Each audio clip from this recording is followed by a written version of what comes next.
Decía Ortega y Gasset en algún momento que, es tesis conocida de Ortega, decía, España es el problema y Europa es la solución. Y por su parte, Miguel de Unamuno, en sentido inverso, decía que pues, los europeístas no son más que unos papanatas, hablaba del papanatismo europeísta, en contraposición con Ortega. Digo esto porque el tema de hoy es precisamente el problema de España, visto digamos que desde México. Y bueno, quédense con nosotros, en la siguiente hora hablaremos sobre eso, sobre el problema de España. Eso es Plaza de Armas.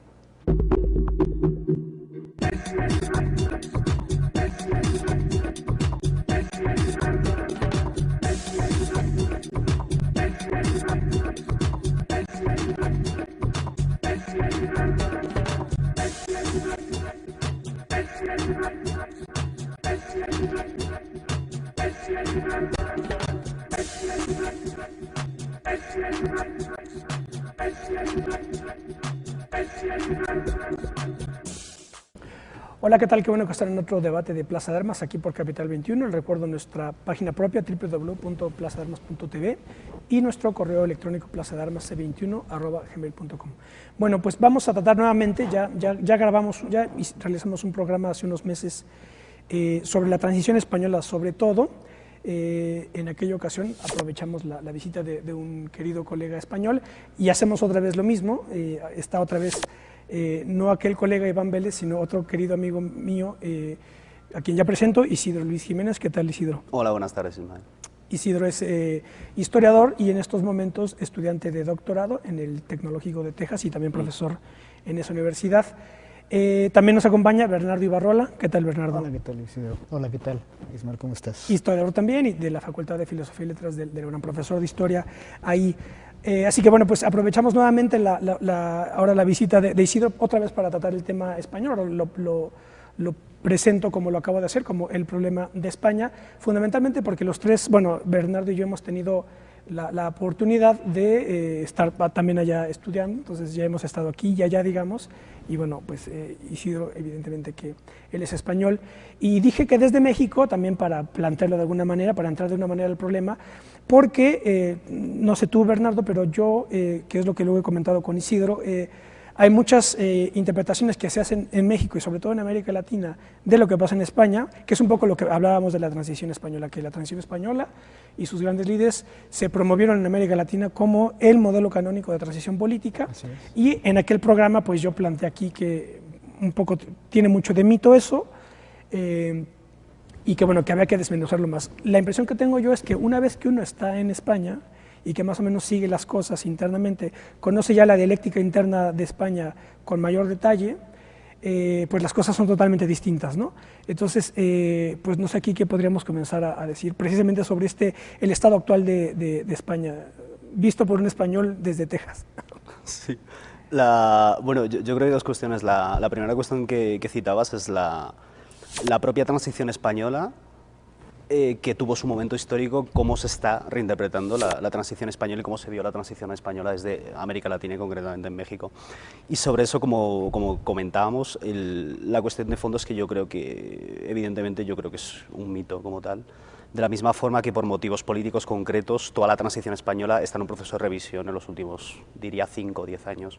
Pero como que todo ese proceso de revisión histórica sobre la transición todavía no ha llegado a la idea que sobre la transición española se tiene en México. Claro, ese es un poco el desajuste que hay, ¿no? Porque me decía Isidro, claro, es que muchas cosas no se pueden hacer de otra manera y eso es verdad. Es decir, lo que se hizo porque no se puede hacer de otra manera. El asunto es que, me parece, a ver qué opinas tú, Bernardo, se sigue manteniendo esa película desde entonces y ya no se conocen las críticas internas que hoy están teniendo lugar y además una cosa es, y además claro, analizar digamos la reconstrucción de la transición en los distintos gobiernos que ha habido, ¿no? El de González, el del PP, Aznar y ahora el de Zapatero. Son tres interpretaciones muy distintas sobre la misma transición. Y entonces es lo que ya después, aquí veo que no se tiene, me parece, con la claridad suficiente, pero bueno, no sé, Bernardo, ¿qué te parece? Sí, no, es un tema bien interesante y bien complejo. ¿Cómo se percibe en América Latina en general, pero en particular en México, el proceso de transición?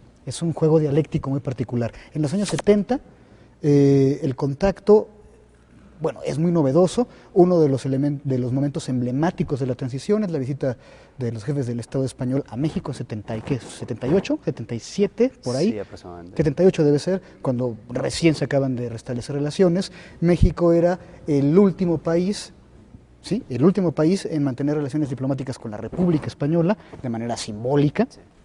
Y entonces México suponía en ese momento una especie de aval del proceso de transición que apenas comenzaba. Y en ese sentido, el régimen priista, con todos los defectos que ya se le conocían y que eran públicos, era visto con indulgencia desde España, digamos.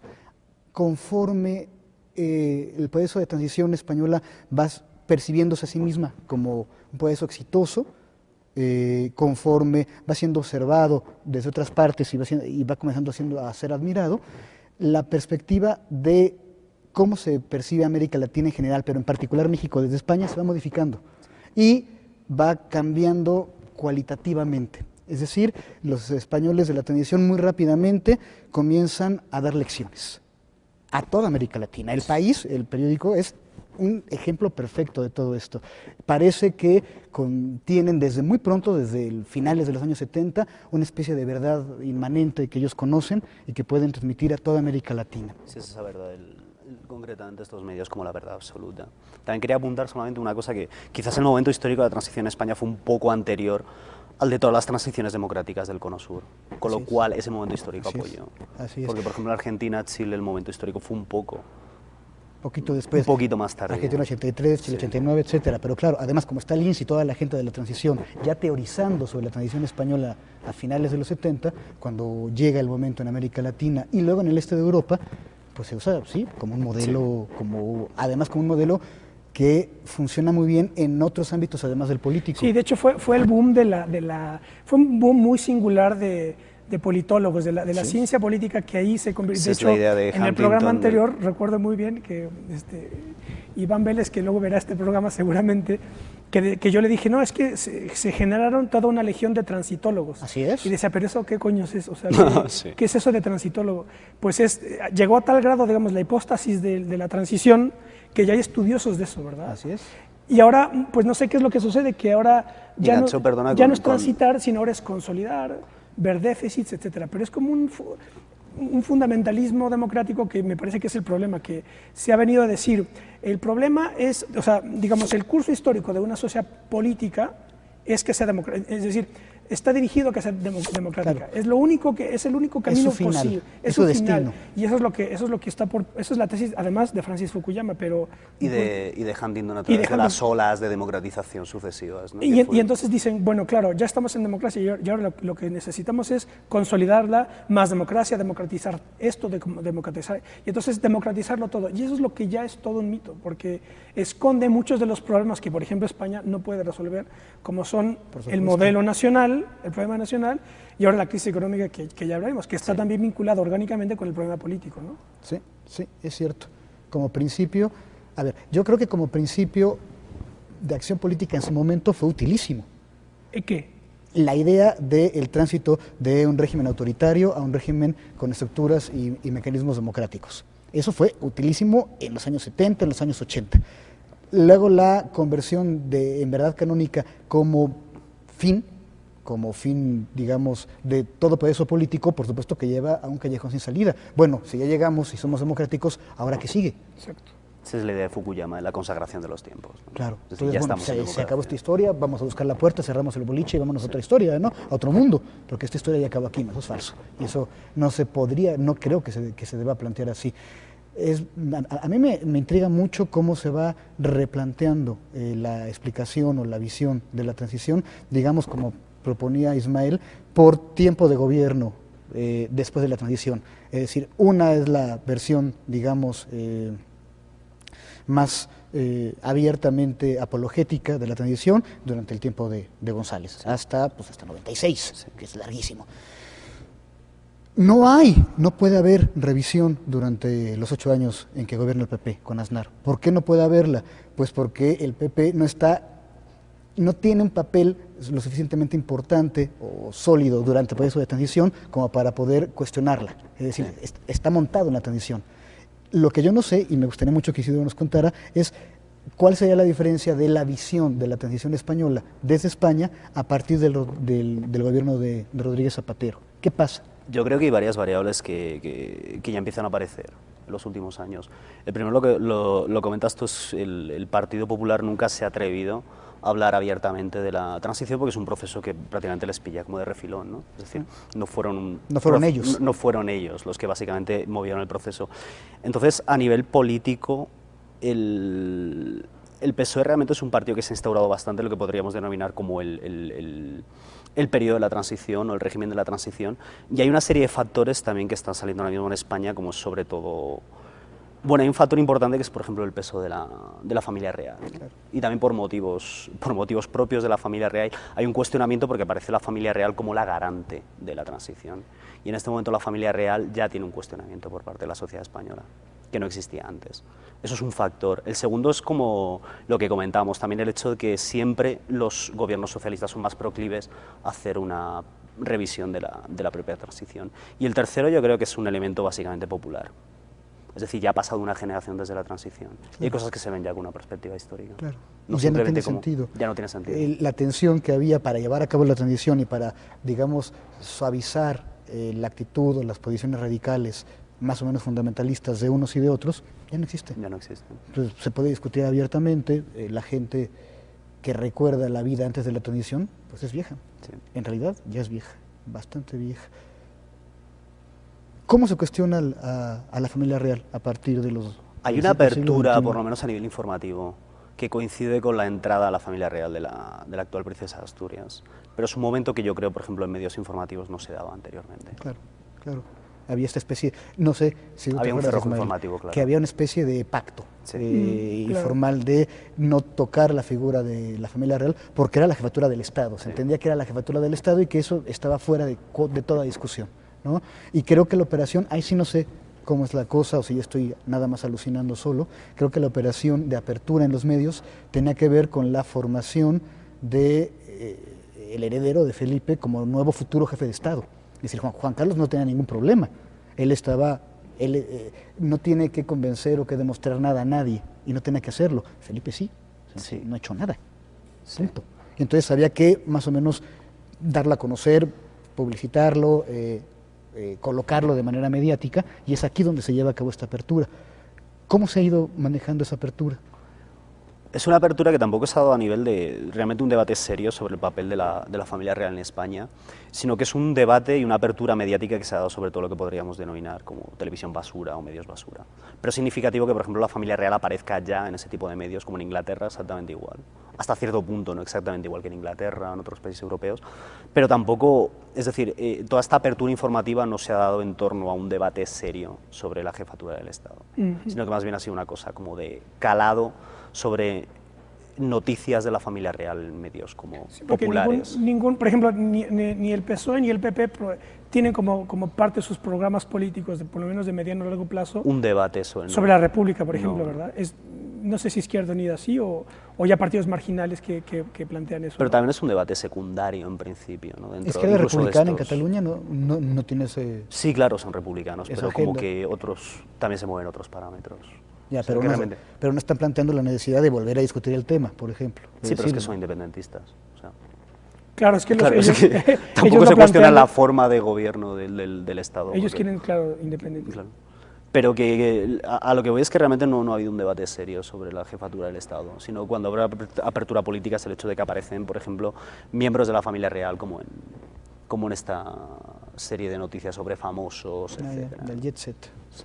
Y otro de los mitos que han sido exhumados y puestos pero desde un punto de vista, a mi juicio, de un electorerismo abyecto, es el de la memoria histórica. Sí, claro. Porque ahí lo que está, pero ya es el gobierno de Zapatero, que están diciendo, claro, es que el PP son herederos del franquismo, ¿no?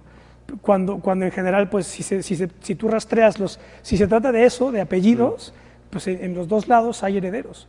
Bueno, yo tampoco estoy... Y dos, es que tratan de plantear la guerra civil como algo de buenos y malos. Y entonces, sí, no, evidentemente. Franco es el malo y la República es la buena. Es un proceso complejo. De todas formas, España, a diferencia de por la evolución política posterior a los momentos históricos de los años 30, 40, España a niveles europeos es, yo creo, el único país como que tiene un agujero negro con miles de víctimas a día de hoy sobre la guerra civil. Otra cuestión es, por una parte, el propio concepto de memoria histórica, que es algo bastante totalmente insustancial, sí. Y por otra parte la utilización electoralista que puede haber estado haciendo de todo el proceso el gobierno actual. Sí, porque lo que se tenía, como lo comentábamos, la República en su momento fue atacada tanto por la izquierda como por la derecha. Sí, claro. Para instaurar un régimen, digamos, para romper la República, los de izquierda, en el octubre del 34, ¿no?, justificándose, ¿verdad?, que iba a llegar la derecha, y la derecha en sentido inverso después. Pero entonces el asunto es que ahora se quiere decir, no, es que los buenos éramos nosotros y los malos aquellos, y eso es lo que no tiene, está tratando de destapar otra vez el debate, pero desde un electoralismo barato, me parece, ¿no? Y eso en la utilización política, pero en la sustancia, digamos, discursiva, vaya, cómo se plantea historiográficamente, planteado así, pues en realidad se trata de una historiografía franquista inversa, nada más. Es decir, lo mismo que hizo la historiografía franquista desde la victoria en 39 hasta 75, pero al revés, los malvados, enemigos de España, rojos, extranjerizantes, etcétera, y nosotros los salvadores, cruzados, etcétera. Y ahora es, de manera superficial, la gente que lo lleva a cabo así, contar la historia exactamente al revés, hay buenos y malos. No creo que sobrara, no creo que fuera poco saludable pensar en una revisión cuidadosa, muy cuidadosa, de las versiones franquistas, por supuesto. Eso había que verlo.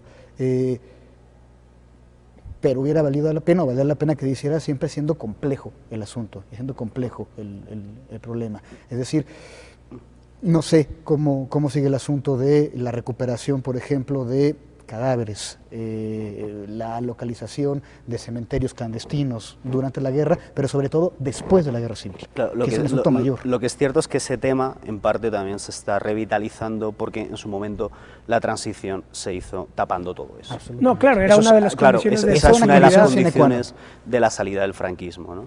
Entonces, los dos temas están ligados. Y en ese sentido, es interesante ver cómo, por ejemplo, por lo que sé en España a nivel académico, es decir, hay un análisis bastante objetivo y bastante bueno sobre cuestiones historiográficas relacionadas con la guerra civil, pero al mismo tiempo a nivel popular existe una radicalización. Y de la misma forma que ha salido como una versión oficial de la guerra civil durante los 70, 80, 90, sobre todo en cine, prensa, etcétera, hay a día de hoy, sobre todo en determinados medios de comunicación que están apoyados por determinados gobiernos, en el caso de Madrid es muy claro, podríamos decir, el neofranquismo historicista, que es una apología de la división azul, es una apología del régimen franquista, etcétera. Entonces, yo identifico como que la visión de la guerra civil forma parte a día de hoy de la política española y que además la visión popular sigue bastante radicalizada. Y ahí lo curioso es que la reconstrucción que quieren hacer, digamos, desde la izquierda o de la socialdemocracia, es decir, no es que nosotros somos los demócratas y somos herederos de aquellos demócratas, ¿no?, claro, que es la República. Y hay revisiones que dicen, bueno, esa República de demócratas no tenía nada, porque estaba totalmente infiltrada por el Partido Comunista, que era stalinista. Claro, y entonces es lo que nos dicen, ¿verdad? Entonces el asunto, bueno, bien, stalinista, bueno, de acuerdo, bien, a mí no me espanta Stalin, pero que no vayas de demócrata, ese es el asunto. La cuestión de fondo también es que el centro derecho, o sea, el centro derecha español anterior a la guerra, o incluso la derecha republicana, todo eso fue dinamitado por Franco. Entonces la cuestión de fondo es que el Partido Popular a día de hoy es heredero de la derecha popular. O sea, la seda, dices, ¿no? Sí, la seda. Gil Robles desaparece en 39. Sí, fue dinamitado. Y no vuelve a escribir una palabra acá, ¿no?, de él. Hasta Múnich. Claro, pero sí, nada, hubo ya como un fermento demócrata cristiano antifranquista, ¿no?, a partir de los 60. Pero la cuestión de fondo es como realmente el PP, o sea, es un partido de masas que se forma en torno a los cuadros franquistas aperturistas. Así es. En origen. Es decir, entonces, claro, o sea, es decir, no es un partido que venga de la democracia cristiana republicana. No es que el Robles, es Frager y Barney. El PP es Frager y Barney, es esa la línea. Y en realidad esto vuelve a hacer posible el vínculo con América Latina y en particular con México, porque el sustrato político mejor estructurado de la República se queda en México. Sí.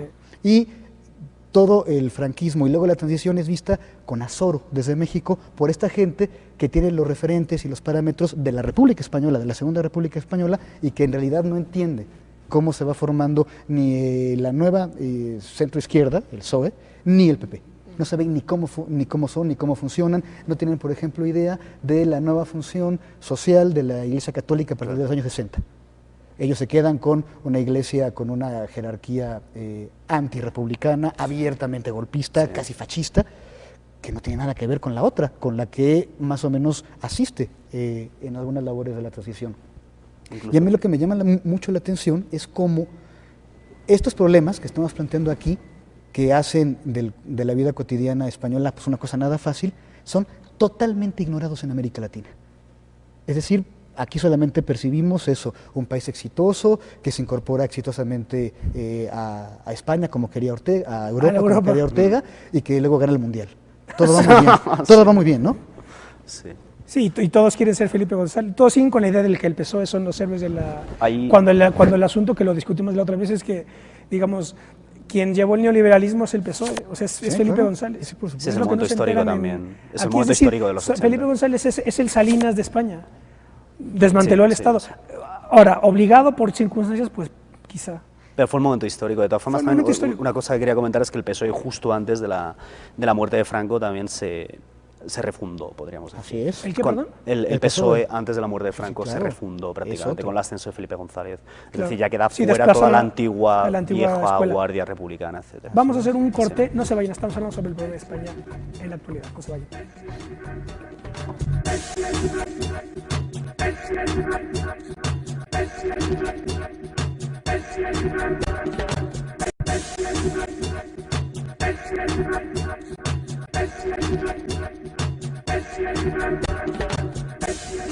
Bueno, ya estamos de vuelta, esto es Plaza de Armas, estamos conversando con Isidro Luis Jiménez y con Bernardo Ibarrola sobre España, sobre el problema español, y quería yo recordar, comentar esto de el hecho de que el cardenismo, con todo el peso que tiene orgánico, ¿no?, del México contemporáneo, México revolucionario, es Cárdenas fundamentalmente a mi juicio, es añadir que toda la República Española y el apoyo que se le dio desde el gobierno de Cárdenas a la República y los republicanos no es algo sobreañadido, es parte orgánica del propio cardenismo, es decir, forma parte de la propia ideología del cardenismo. Por supuesto, sí, está arraigado. Es parte de su política exterior desde... No diré desde que antes que se funde la República, porque se funda antes del cardenismo, pero son regímenes que crecen de manera paralela y que se están viendo. Y retroalimentando. Y se están retroalimentando. Sí.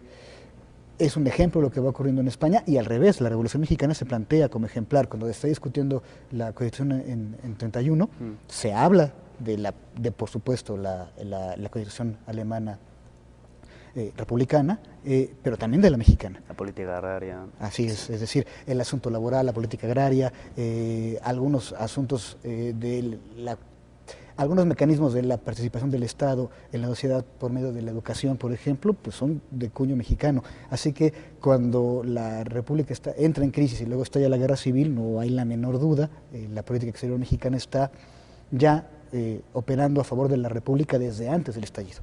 Y claro, toda la guerra lo hará, y después, hasta el final del franquismo. Claro, y el testimonio, digamos, institucional de toda esa relación es el Colegio de México, ¿no? Claro. Uno de tantos, Uno de ¿no? tantos, claro. Inicia como Casa de España, se transforma en Colegio de México, y Cosío Villegas y todos se traen a todos los, a buena parte de los profesores que nutren al Colmex, y bueno, también a la UNAM. Y a la UNAM. Sí, claro, sí, por supuesto. Sí. Hablemos un poco ahora de la crisis económica, porque recordando esto de lo dicho por Ortega y Unamuno, ¿no? Ortega decía, la solución es Europa, y Unamuno decía, bueno, los europeístas son unos papanatas. ¿Qué podemos decir ahora? La Unión Europea es totalmente, aunque aquí, no sé si piensas lo mismo, Bernardo, es muy común también escuchar a políticos que dicen, bueno, claro, porque el éxito de la Unión Europea, y es que como la Unión Europea, y la Unión Europea, y la Unión Europea, y nunca se paran a analizar que puede ser algo que esté a punto de colapsar catastróficamente. Puede que sea un escenario. Puede ser que sea un escenario, ¿no? Pero entonces, y España está, pues, ¿qué podemos decir al respecto en ese sentido?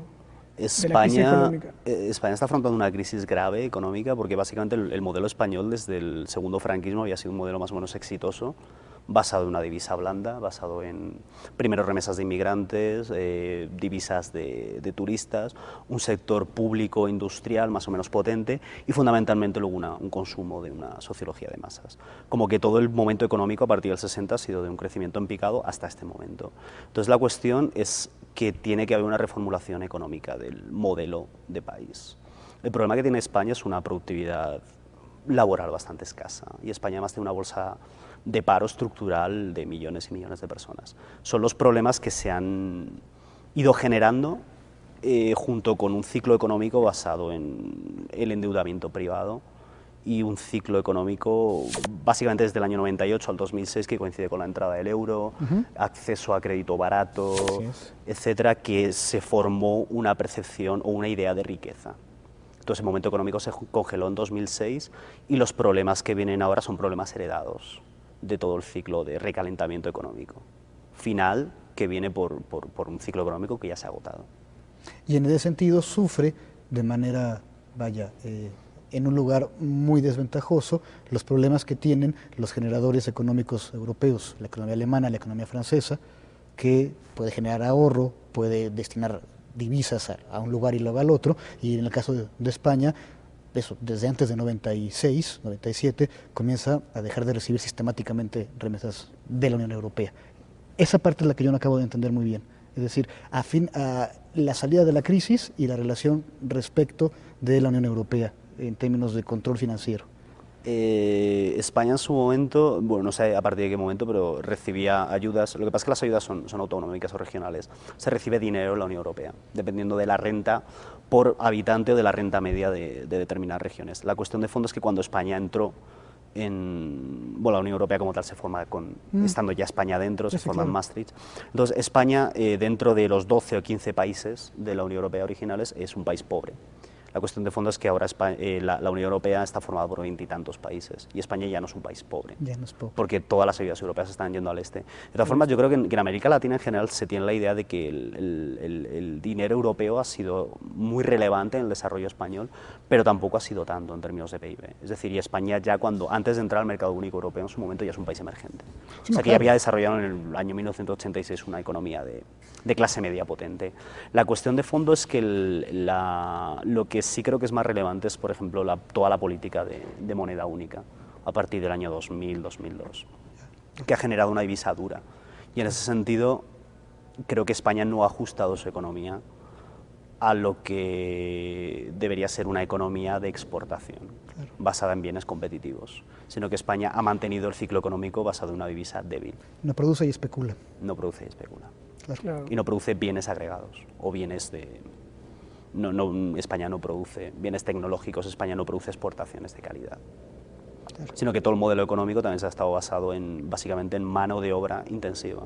Y cuando ya los españoles no podían trabajar por menos, empezó todo el ciclo de la inmigración. Claro. Y eso ha sido todo el boom económico, aproximadamente el año 98 hasta 2006. Y ahora esto conjugado con la crisis política, que es a mi juicio, que es el problema mayor, me parece. Sí. Y que es, por ejemplo, digamos, el punto débil de la transición, que es que es un poco lo que hemos tratado en los otros programas y en las discusiones en general, que se habla de esta idea de la democracia vista desde un punto sublime, ¿no? La solución de todo es la democracia, entonces lo que hay que hacer es transitar la democracia, como España, ¿verdad? Y entonces vuelven con la milonga de siempre. Y entonces digo, bueno, un momento, espera, ya te diste cuenta que España no resuelve su problema nacional, que es permanente, y que eso aunado a la crisis económica, porque ahora tienes, no nada más ya es una burocracia centralizada, sino que todo multiplicado por 16, son 16 autonomías. 17. ¿no? 17. Entonces todo multiplicado por 17 autonomías. Y entonces ya la crisis económica con la crisis política, en este sentido, que es la crisis nacional, hace una cosa dramática, ¿no? Me parece. Pero el momento yo identifico que hay un momento de desencanto, porque de la misma forma que el gobierno actual tiene un gran desgaste, es significativo que la oposición también, o incluso más que el gobierno. Así es. Lo ha hecho muy mal. Un desgaste de cara al ciudadano. Pero yo creo que esto es desde el punto de vista económico, ¿cierto? O también desde sobre todo si el gobierno actual se está desgastando por la gestión de la crisis económica, que ha sido bastante mala. Pero la cuestión de fondo es que de la misma forma que el gobierno está degradado, la oposición también, y eso es algo novedoso. Porque normalmente cuando se degradaba el gobierno, claro, la oposición aparecía como la contrapartida. Que es de hecho un poco lo que comentábamos, ¿no? Que digamos, la entrada de Aznar se debe fundamentalmente al desgaste catastrófico por la corrupción de Felipe González. Y lo mismo sucede con Zapatero entra ahí por la crisis del 14, de los atentados de Atocha. De los atentados de Atocha, etcétera. Y entonces ahora lo que tú dices es que tanto el gobierno como la oposición, con posibilidades de poder político, está totalmente también desvirtuado. Es como un desgaste total de la clase política y eso sí que es algo novedoso.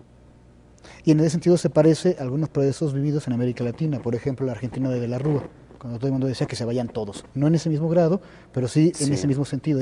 Es el conjunto de la clase política que ya no está generando discursos que digan por dónde ir, o hacia dónde ir, o cómo ir, y ahí puede tener que ver tanto haber insistido en la maravilla de la transición española y de haber llegado al final. Si ya se llegó al final, pues ya no hay nada que proponer, solamente tenemos que hacerlo bien, pero si se hace bien y no funciona, entonces ya no se puede hacer absolutamente nada.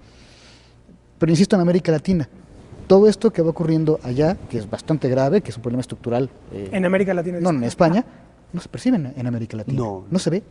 No sé cómo se ve en Estados Unidos, eso no lo tengo claro. ¿Cómo ve Estados Unidos España a esa España? Tampoco hay una imagen en detalle. De la misma forma que la percepción de España en América Latina puede ser una percepción más o menos errónea, pero al menos es una percepción en detalle. En Estados Unidos no, o sea, España, por ejemplo, es un país que se ve a bulto, claro, que se está empezando a individualizar quizás en los últimos 20, 30 años. Además, de todas formas, para Estados Unidos también, claro. Evidentemente, España es un país totalmente irrelevante. Claro. Y Bernardo, ¿a qué crees que se deba que se tiene esta equivocada percepción de España desde América Latina? Por la propaganda que se ha hecho de la transición. Es un fenómeno bien interesante.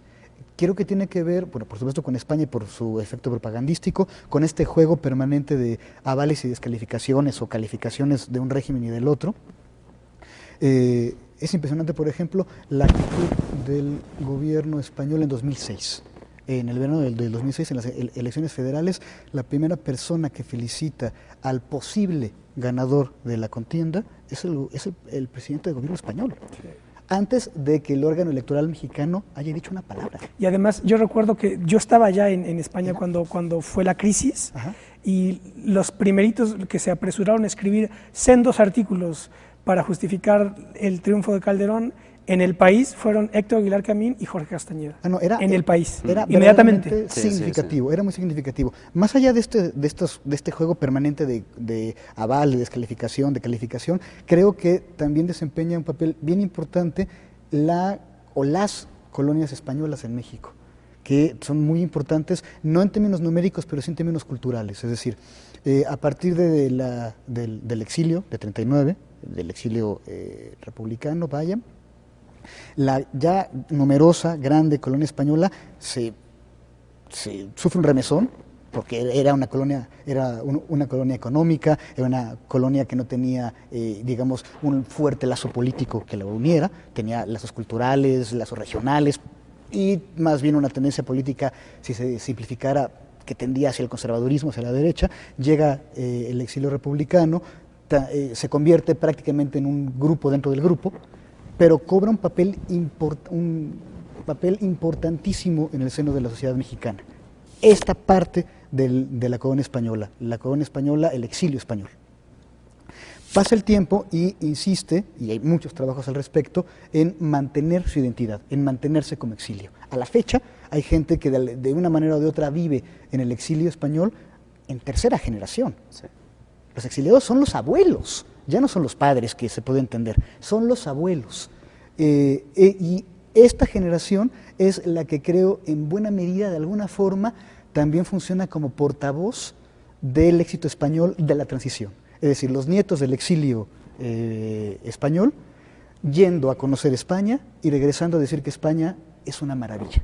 Que además es una España ya muy distinta a la que dejaron hace Totalmente, no tiene nada que ver. No tiene nada que ver. La otra es un mito familiar que está en la memoria de las personas, que es muy importante para mantener a la gente unida, a las familias, las estructuras sociales, pero no tiene nada que ver con la anterior. Sí, no, si de hecho Max Aub en La gallina ciega, que es del 67, que es cuando va a España, dice, bueno, pero esto aquí ya, la España de la guerra que yo dejé y por la que suspiraban, digamos, claro, ya no existe. Y luego Alain René, la película de La guerra es finie, la guerra ha terminado con guión de Jorge Semprún, es lo mismo, que dice que en los 60, en los 70 ya España estaba llena de turistas, supuestamente con dictadura, ¿verdad?, totalitaria, etcétera, pero estaba la economía avanzando y todo. Y eso es lo que, esos detalles ya no se tienen, porque lo que decíamos es que un poco la marca España que se tiene, por ejemplo, aquí en México es transición, Felipe González, PSOE, y Fernando Savater como el ideólogo, ¿no?,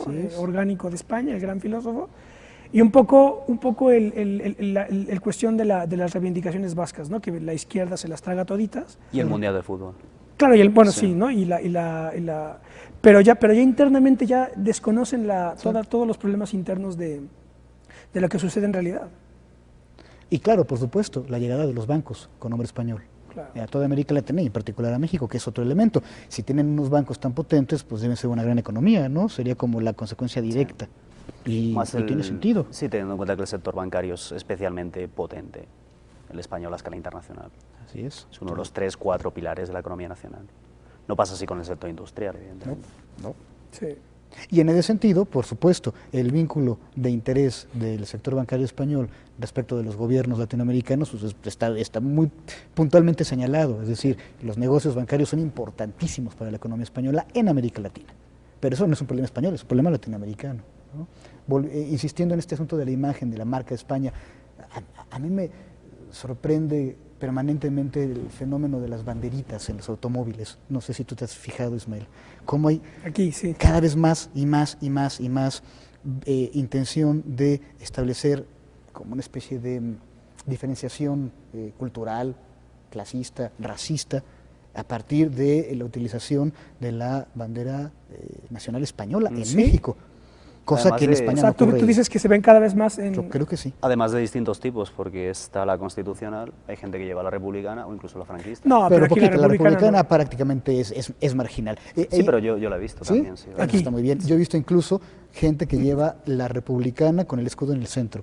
Es una cosa verdaderamente extraordinaria, que tiene que ver, claro, con un pequeño grupo que está metido en esos asuntos, pero a fin de cuentas, a nadie se le hubiera ocurrido en la década de los 50 o de los 40 poner una bandera española que no fuera la republicana en nada, en absolutamente nada, tampoco en España, si no fuera en actos oficiales y en ese tipo de cosas. Es decir, no había la utilización de este símbolo, que es así como el primer elemento de marca, tan abierta, tan descaradamente explotado como se hace en México. ¿Y ahora. a qué crees que se deba? Creo que tiene que ver con esto, creo que tienes razón, sí. es la marca España, y esto nos da glamour y, insisto, ganamos mundiales. Entonces todo va muy bien, va muy bien. Hablemos un poco ahora de la crisis del modelo educativo, que también es otra, y vaya que lo es, aunque también es generalizada. Digo, tanto la crisis, yo no sé si la crisis política española, tal como se da, pueda ser homologable a otras naciones europeas importantes. Me parece que no. O sea, es decir, el problema nacional no lo tienen más resuelto, más o menos, Francia, Alemania o Italia, me parece, que España. Pero la crisis económica sí, evidentemente que se expande por toda Europa.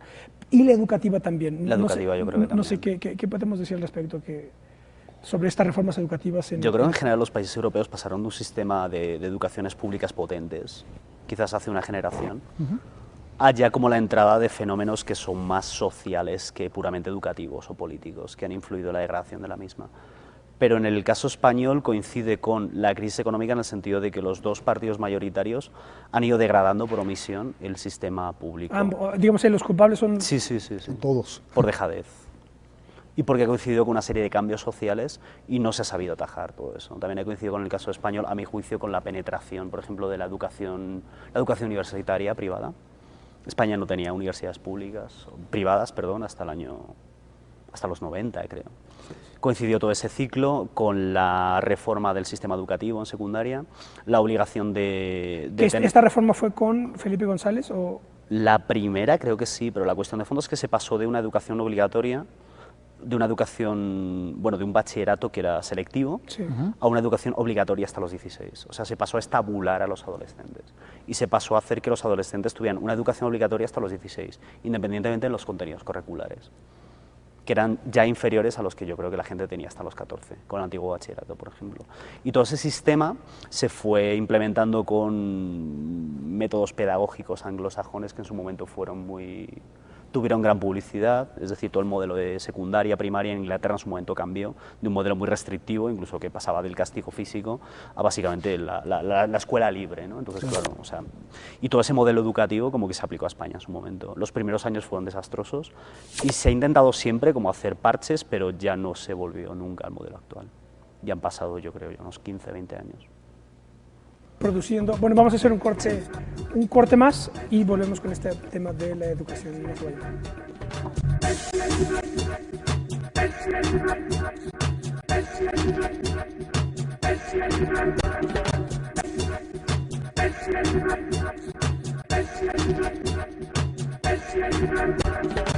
Bueno, ya estamos de vuelta, esto es Plaza de Armas. Estamos conversando sobre, concretamente, el problema español contemporáneo, pero sirviéndonos de este planteamiento de Ortega y Gasset, España y Europa. Estábamos comentando que evidentemente que los problemas españoles están también incorporados a una dialéctica más compleja que es la europea, que en el fondo no se trata ya ni siquiera de señalar el mito de la transición democrática española, sino el mito rotundo de la Unión Europea, que es lo que a lo mejor tampoco se tiene la claridad del problema interno que tienen, y sobre todo en los discursos políticos se sigue hablando, señalándose la Unión Europea como el gran éxito, porque, digo, hay un componente evidente que se puede señalar con el dedo, que es el euro. Entonces, el euro es como que la primera evidencia de que eso funciona. Entonces, siempre dicen, no, es que tú tenías primero la Comunidad Económica del Acero y el Carbón en los 50 y ahora tienes el euro. Entonces, pues mira cómo ha avanzado el asunto. Pero bien, ahí, pues sí, no, eso sí, de acuerdo. Pero pues eso no necesariamente es para mejor, ¿verdad? Porque es como homologar un sistema decimal, pero eso no soluciona otro tipo de problemas, ¿no? Entonces, lo decíamos esto porque en el corte, el problema que nos señalaba Isidro del sistema educativo español, cómo se ha todo, digamos, corrompido internamente, el nivel académico se ha bajado, pero que después se complementa y se apuntala con el proceso Bolonia de homologación de los estudios europeos. Cuéntanos un poco de todas formas, por lo que sé, el proceso ha sido muy parecido en todos los países europeos.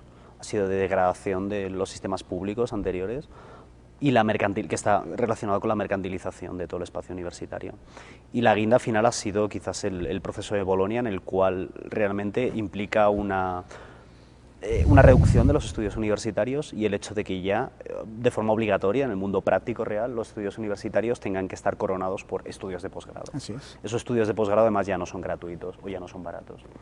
Y esa homogenización del espacio europeo ha hecho que el proceso sea muy parecido, por lo que sé, en todos los países europeos, que tiene que ver con otros parámetros que ya no tienen nada que ver con la universidad como un ámbito educativo o como un ámbito académico.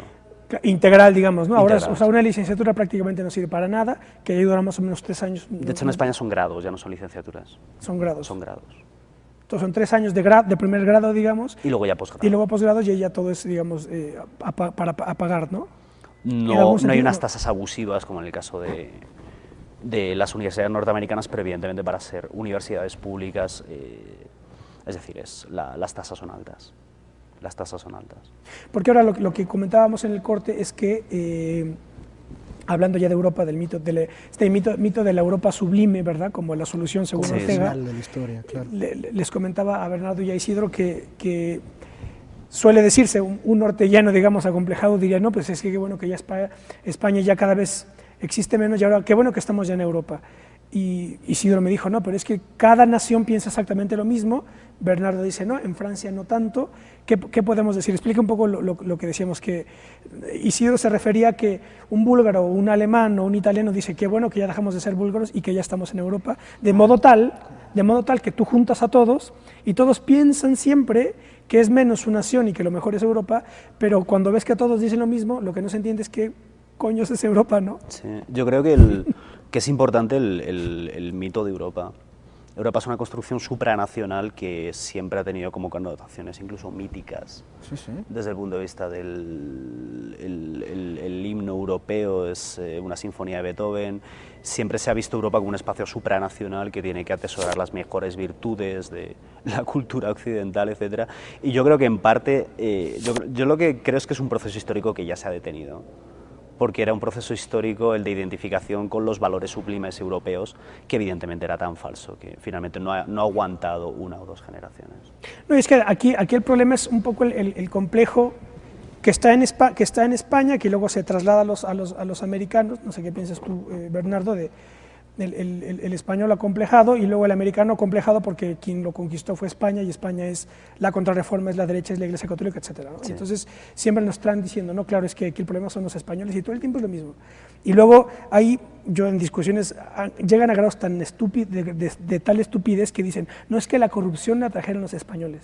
Y dices, oye, por favor, ¿eso quién se lo cree? Se lo cree un niño. O sea, no se trata de que aquí estaba el paraíso prehispánico y todo el mal vino de España. Eso nadie se lo cree más que, en fin, alguien con un dedo de frente. Pero lo que yo quiero decir es que si había unidad, o sea, si ha habido un proyecto importante de Unión Europea, fue precisamente el Imperio Español, Carlos V, que el gran proyecto europeo, precisamente, ¿no?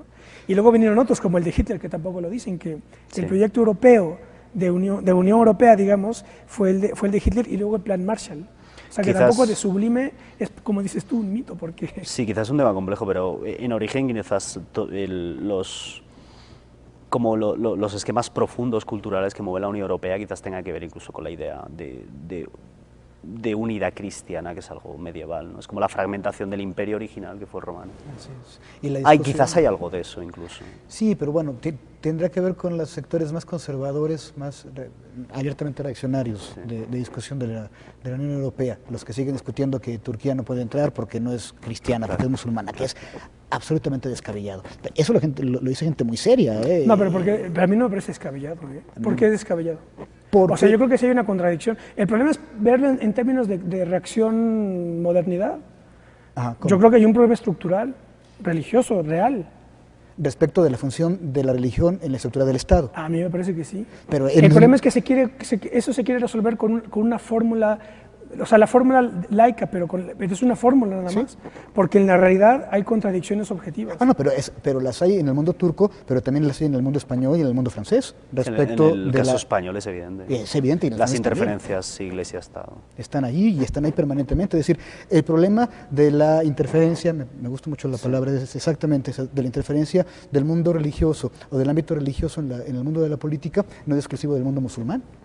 También Claro, es europeo. ya lo sé. También es europeo y en ese sentido lo que descalificaría a Turquía o a Irak o a Irán puede descalificar a cualquier otro país europeo que forme parte de la Unión Europea, que a fin de cuentas es un pacto político. En principio es un pacto político. Es decir, es un experimento único, sí tiene antecedentes, ninguno hecho como se hace el que funciona actualmente. Es decir, todos los que mencionaste antes, es cierto, están allí como ejemplos, como antecedente, parten de la victoria o del predominio, de la hegemonía de una parte de Europa sobre las otras. El primero que parte de un acuerdo central entre dos grandes estados, los dos grandes estados, digamos, continentales de Europa, Alemania y Francia, es este. Y parte precisamente para concluir con el ciclo de guerras. De este modelo de ¿no? Unión Europea, claro. Entonces, bueno, hasta ahí pues, estamos ante una organización política supranacional, un nuevo Estado, una cosa que nadie sabe muy bien cómo funciona. Es la primera vez que hay una moneda que antecede a un Estado, que es una cosa muy difícil de manejar. Pero a fin de cuentas, la discusión de cuál es el camino del Estado, de esa organización superestatal o estatal, o no sé muy bien cómo llamarla, está tan sujeta a las eventualidades y a los problemas de todos los demás estados, cualquiera. Y creo que los tres estaremos de acuerdo en el hecho de que no está concluida esa historia por el simple hecho de que se tenga un modelo político que haya equilibrado el mundo de lo laico, que lo haya aislado respecto del mundo religioso, por ejemplo. La discusión continúa y va a continuar. La cuestión de fondo también es que en este juego de poderes de la Unión Europea, independientemente de que no es un proceso que se haya hecho a partir de un proceso, por ejemplo, de conquista, etcétera, de un país determinado, hay países que tienen más peso que otro, como se está viendo incluso en estos 2 días en el caso de Irlanda, ¿no? Claro, claro. Que además parecería esto, la leyenda de los años 70, 80, con el ingreso de España y Portugal, los PIGS, los pobres de la Unión Europea, pues siguen siendo pobres. o por lo menos siguen dando problemas económicos siempre, sistemáticamente, siguen teniendo problemas económicos. Entonces, pero esos problemas económicos también son generados por otros países. Sin duda alguna. En el caso de Irlanda, a mi juicio es claro que es... O sea, hay vencedores y perdedores, de la misma forma que todo el equilibrio de poder interno de la Unión Europea implica que cualquier Estado miembro puede tener derecho a veto. Y a día de hoy una entidad supranacional con más de 20 Estados miembros, en los cuales hay estados como Malta. Malta es una pequeña isla del Mediterráneo, tiene derecho a veto sobre todos los procesos de la Unión Europea. Que puede vetar el euro. La cuestión de fondo, claro, la cuestión de fondo es que hay un equilibrio de poder entre un ente supranacional, pero al mismo tiempo se ha hecho de tal forma que los Estados nacionales teóricamente no han cedido soberanía, con lo cual siguen teniendo derecho a veto sobre todas las decisiones. Y finalmente es una construcción que es totalmente inviable, porque está formado por 20 y tantas soberanías nacionales. Absolutas, claro, planteadas de manera absoluta. Pero al mismo tiempo, perdón, eso a nivel de todo el juego económico funciona como algo así como una piscina llena de tiburones. Sí, en el fondo es eso, un conflicto permanente entre tiburones y pequeños que están dentro de la misma pequeños piscina. estados, o sea, que de armónica no tiene absolutamente nada. No, claro que no. Con lo cual, otra vez, los problemas nacionales, digamos, de los estados nacionales, por lo menos según el canon del siglo XIX, Francia, Alemania, España, Italia, sigue siendo el problema fundamental, me parece. Lo que pasa es que de alguna forma se ha transferido esa tensión interna al hecho de que ya, bueno, evidentemente a partir de hace 100 años, es decir, Europa es un poder que no domina el mundo, y de la misma forma que esas potencias europeas a día de hoy tienen una esfera de influencia mucho más reducida, pero siguen teniendo fricciones, evidentemente. Claro. Y eso vuelve otra vez, para volver a España, el problema dramático de los separatismos internos, ¿no? Precisamente por lo que digo, si lo que es la Unión Europea es una lucha entre tiburones y estados débiles, pues lo que se necesita son estados poderosos. Y en el caso de España como tal, todo lo que atente contra su unidad interna va en desmedro de España.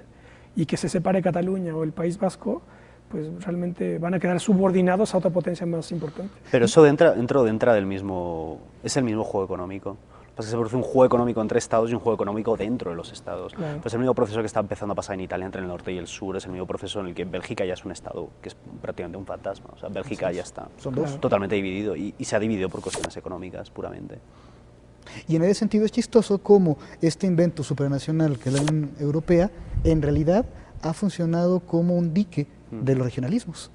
Es decir, cuando llega el momento complicado, el caso belga es creo que más elocuente que el español, pues se le dice a los balones, bueno, vayan a discutir con la Unión Europea a ver cuándo los aceptan. Claro. Porque digamos que el pase lo tiene una cosa que se llama Bélgica, y Bélgica es un país.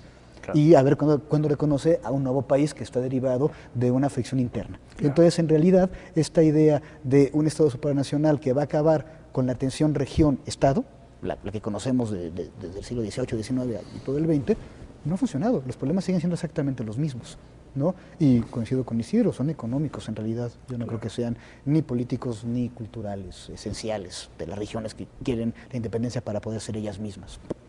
No se me ocurre que eso ocurra en la Unión Europea actual. Bueno, tenemos que dejarlo aquí. Les agradezco muchísimo, Bernardo, Isidro. Un placer. Y bueno, pues ya ven, recorrimos un poco el problema español, pero llegamos a otros problemas que evidentemente están conectados orgánicamente con él. Espero que haya sido de su interés y que hayamos detonado algunas cuestiones de su interés. Nos vemos la próxima. Hasta pronto.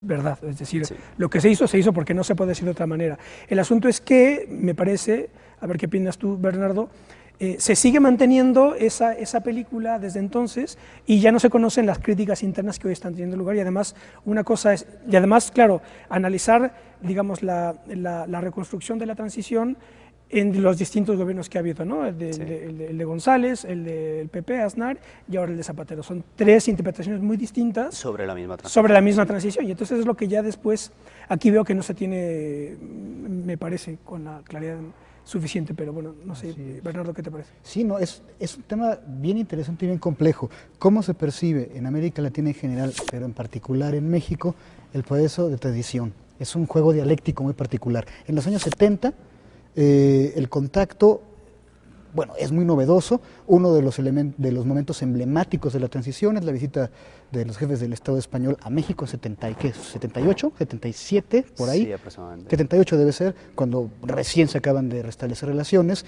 México era el último país, ¿sí?, el último país en mantener relaciones diplomáticas con la República Española de manera simbólica. Sí.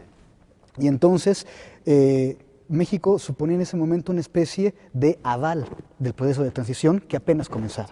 Y en ese sentido, el régimen priista, con todos los defectos que ya se le conocían y que eran públicos, era visto con indulgencia desde España, digamos.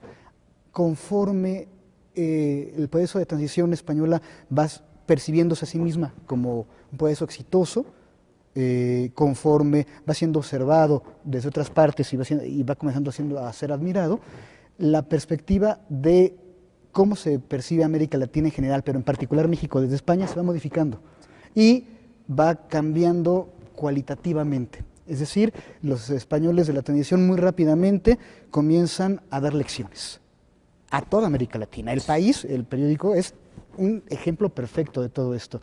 Parece que tienen desde muy pronto, desde finales de los años 70, una especie de verdad inmanente que ellos conocen y que pueden transmitir a toda América Latina. Sí, es esa verdad, concretamente estos medios como la verdad absoluta. También quería apuntar solamente una cosa, que quizás el momento histórico de la transición en España fue un poco anterior al de todas las transiciones democráticas del Cono Sur, con lo cual ese momento histórico apoyó.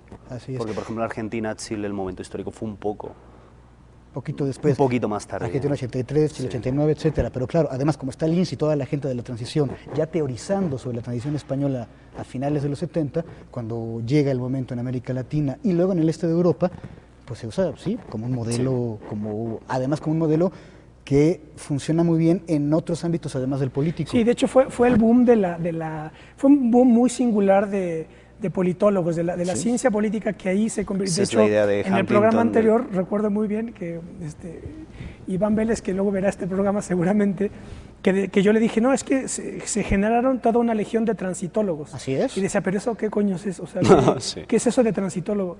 Pues llegó a tal grado, digamos, la hipóstasis de la transición, que ya hay estudiosos de eso, ¿verdad? Así es. Y ahora, pues no sé qué es lo que sucede, que ahora ya no es transitar, sino ahora es consolidar, ver déficits, etcétera. Pero es como un fundamentalismo democrático que me parece que es el problema, que se ha venido a decir. El problema es, o sea, digamos, el curso histórico de una sociedad política es que sea democrática, es decir, está dirigido a que sea democrática. Claro. Es el único camino posible. Es su destino. Y eso es lo que está eso es la tesis, además, de Francis Fukuyama, pero... Y de Huntington a través de las olas de democratización sucesivas, ¿no? Y entonces dicen, bueno, claro, ya estamos en democracia y ahora lo que necesitamos es consolidarla, más democracia, democratizar esto, democratizar, y entonces democratizarlo todo. Y eso es lo que ya es todo un mito, porque esconde muchos de los problemas que, por ejemplo, España no puede resolver, como son el modelo nacional, el problema nacional, y ahora la crisis económica que ya hablaremos, que está también vinculada orgánicamente con el problema político, ¿no? Sí, sí, es cierto. Como principio, a ver, yo creo que como principio de acción política en su momento fue utilísimo. ¿Qué? La idea del tránsito de un régimen autoritario a un régimen con estructuras y mecanismos democráticos. Eso fue utilísimo en los años 70, en los años 80. Luego la conversión en verdad canónica como fin, digamos, de todo proceso político, por supuesto que lleva a un callejón sin salida. Bueno, si ya llegamos y somos democráticos, ¿ahora qué sigue? Exacto. Esa es la idea de Fukuyama, de la consagración de los tiempos, ¿no? Claro. Es decir, entonces, bueno, se acabó esta historia, vamos a buscar la puerta, cerramos el boliche y vámonos a otra historia, ¿no? A otro mundo, porque esta historia ya acabó aquí, eso es falso. Y eso no se podría, no creo que se deba plantear así. A mí me intriga mucho cómo se va replanteando la explicación o la visión de la transición, digamos, como proponía Ismael, por tiempo de gobierno después de la transición. Es decir, una es la versión, digamos, más abiertamente apologética de la transición durante el tiempo de González, hasta 96, que es larguísimo. No puede haber revisión durante los 8 años en que gobierna el PP con Aznar. ¿Por qué no puede haberla? Pues porque el PP no tiene un papel lo suficientemente importante o sólido durante el proceso de transición como para poder cuestionarla. Es decir, está montado en la transición. Lo que yo no sé, y me gustaría mucho que Isidro nos contara, es cuál sería la diferencia de la visión de la transición española desde España a partir del gobierno de Rodríguez Zapatero. ¿Qué pasa? Aprovechamos nuevamente ahora la visita de Isidro otra vez para tratar el tema español. Lo presento como lo acabo de hacer, como el problema de España, fundamentalmente porque los tres, bueno, Bernardo y yo hemos tenido la oportunidad de estar también allá estudiando, entonces ya hemos estado aquí y allá, digamos, y bueno, pues Isidro, evidentemente que él es español, y dije que desde México, también para plantearlo de alguna manera, para entrar de una manera al problema, porque, no sé tú, Bernardo, pero yo, que es lo que luego he comentado con Isidro, hay muchas interpretaciones que se hacen en México y sobre todo en América Latina de lo que pasa en España, que es un poco lo que hablábamos de la transición española, que la transición española y sus grandes líderes se promovieron en América Latina como el modelo canónico de transición política. Y en aquel programa pues yo planteé aquí que un poco tiene mucho de mito eso, y que bueno, que había que desmenuzarlo más. La impresión que tengo yo es que una vez que uno está en España y que más o menos sigue las cosas internamente, conoce ya la dialéctica interna de España con mayor detalle, pues las cosas son totalmente distintas, ¿no? Entonces, pues no sé aquí qué podríamos comenzar a decir precisamente sobre el estado actual de España, visto por un español desde Texas. Sí. Bueno, yo creo que hay dos cuestiones. La primera cuestión que citabas es la propia transición española, que tuvo su momento histórico, cómo se está reinterpretando la transición española y cómo se vio la transición española desde América Latina y concretamente en México. Y sobre eso, como comentábamos, la cuestión de fondo es que yo creo que, evidentemente, yo creo que es un mito como tal. De la misma forma que por motivos políticos concretos, toda la transición española está en un proceso de revisión en los últimos, diría, 5 o 10 años. Pero como que todo ese proceso de revisión histórica sobre la transición todavía no ha llegado a la idea que sobre la transición española se tiene en México. Claro, ese es un poco sí. el desajuste que hay, sí, ¿no? Porque me decía Isidro, claro, es que muchas cosas no se pueden hacer de otra manera y eso es. Decía Ortega y Gasset en algún momento que, es tesis conocida de Ortega, decía, España es el problema y Europa es la solución. Y por su parte, Miguel de Unamuno, en sentido inverso, decía que pues, los europeístas no son más que unos papanatas, hablaba del papanatismo europeísta, en contraposición con Ortega. Digo esto porque el tema de hoy es precisamente el problema de España, visto digamos que desde México. Y bueno, quédense con nosotros en la siguiente hora, hablaremos sobre eso, sobre el problema de España. Eso es Plaza de Armas.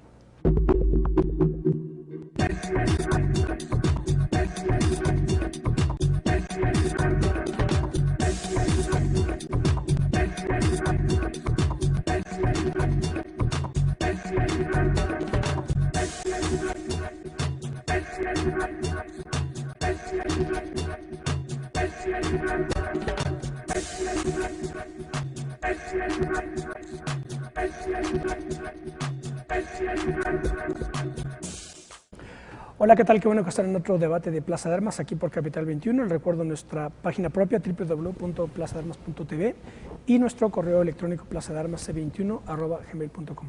Bueno, pues vamos a tratar nuevamente, ya realizamos un programa hace unos meses sobre la transición española sobre todo. En aquella ocasión aprovechamos la visita de un querido colega español y hacemos otra vez lo mismo, está otra vez no aquel colega Iván Vélez, sino otro querido amigo mío, a quien ya presento, Isidro Luis Jiménez. ¿Qué tal, Isidro? Hola, buenas tardes, Ismael. Isidro es historiador y en estos momentos estudiante de doctorado en el Tecnológico de Texas y también profesor en esa universidad. También nos acompaña Bernardo Ibarrola. ¿Qué tal, Bernardo? Hola, ¿qué tal, Isidro? Hola, ¿qué tal? Ismael, ¿cómo estás? Historiador también y de la Facultad de Filosofía y Letras del gran profesor de Historia ahí. Así que bueno, pues